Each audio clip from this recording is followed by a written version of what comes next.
Hello everyone, so this video is going to be kind of in two different segments or parts, talking about two different sides of the same thing pretty much. And that is overall about my own personal experience with AT&T, both on the mobile side of things and the home internet service. Now, of course, just like everyone else, I didn't always have AT&T for, mobile phone service. But before I had AT&T, we actually had T-Mobile, and I know some people have had bad experience with T-Mobile, but we had a really good experience. We loved their customer support; they're very reasonable.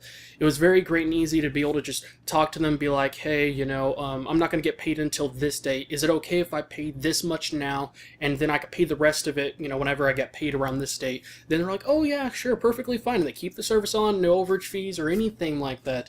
And the fact that it's unlimited data, even though they do throttle it, but still it's unlimited. And if you want to have a certain amount of gigs of pure raw speed, then you could pay more for that. So that's perfectly fine, still reasonable, still great.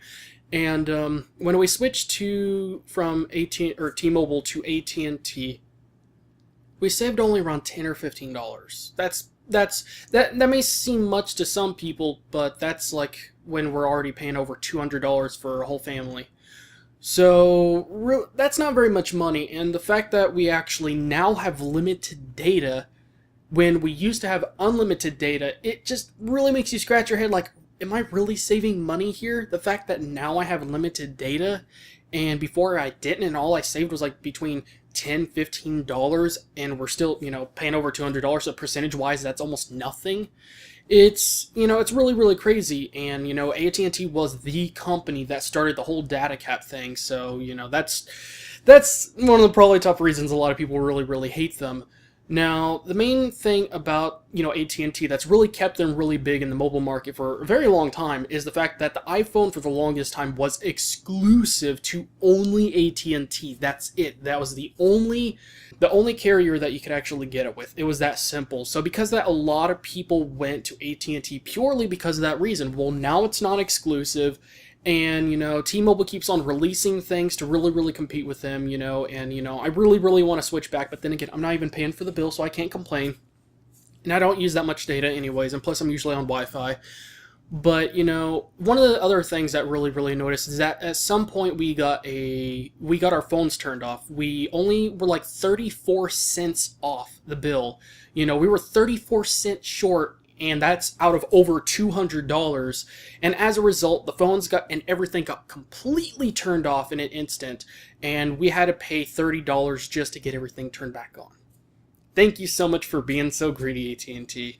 So that's just the mobile side of things. On the home internet service, well, I've had AT&T Uverse, sorry. I had AT&T Uverse for at least half a year. At least half a year. I wouldn't even say quite a year, but definitely at least half a year. I definitely remember it well. So we don't have that very many options. We mainly just really have two.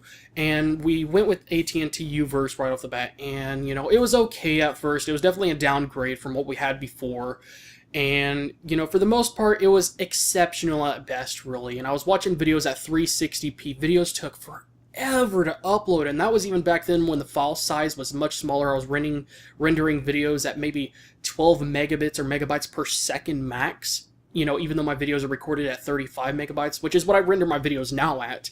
And, it took countless hours just to do, the uploading.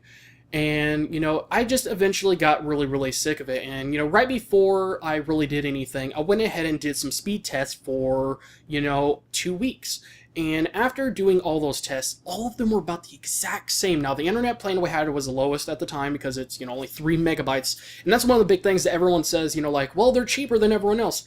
Yeah, but the speed you get is ridiculously low as well. And their highest internet plan right now is like, what, 25 megabytes? Which is just not good enough, especially if you're getting high-end stuff like streaming or anything like that, really. It's not good enough. And, 25 megabytes down from AT&T is way more expensive than the other carriers or internet service providers that people claim are overpriced, which makes AT&T, I guess, insanely overpriced. But anyways, so I did a lot of speed tests, and we were getting pretty much only half of what we were paying for. So I went ahead and upgraded. Now, when I called them and made the upgrade, the next internet plan is 6 megabytes down. That's on their website, that's on their advertisements, everything. When I called them about it, they said 5 megabytes. And I was like, what? But on the website and on your advertisements, it says 6. And they're like, well, in the area that you live in, the best we're able to provide is 5 because this is wireless internet. So they're not going to be able to provide really, really good speeds, which is weird because my cell phone is like way faster. Doesn't make sense to me. So I was like, but you're going to be making me pay full price for less? You know, it's only 1 megabyte, but still, it's percentage-wise a big difference. And just, you know, they made me pay full price even though I was getting actually less. So after upgrading, I did a lot of speed tests again for 2 weeks. And after doing all the speed tests, I made an estimate. The most common download speed I would get is 2.84.